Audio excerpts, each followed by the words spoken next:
All right, why is editing a blog in Squarespace so different from editing a standard page? I've gotten this question on some of my YouTube videos a couple of times in the last week, so I wanted to record this explanation for you really quick. A blog in Squarespace uses what's known as Classic Editor. Classic Editor requires your content to span 12 columns across the whole page. It's part of what keeps it responsive, and there's a whole backstory to that we can get into if you really want to, but I won't in this video. Here's the gist, okay? We have 12 columns of content. We can't overlap content in Classic Editor like we can in a regular page section.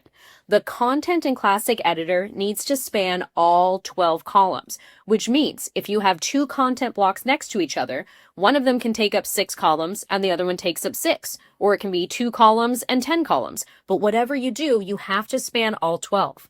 That is why you'll find a very unique content block only in Classic Editor, like blog posts, called the spacer block. If you want to add space so that an image doesn't take up the full width, but you don't want text on the side of it or a button or anything, use a spacer block. Placing a spacer block to the left or right of that image will make sure that you're spanning across all 12 columns of content, making that a full width blog post, but your image doesn't have to be gigantic. So again, you'll find spacer blocks because blogs use Classic Editor. Your content blocks need to span the entire width of all 12 columns. And to make sure it looks good, use those spacer blocks as liberally as you want to.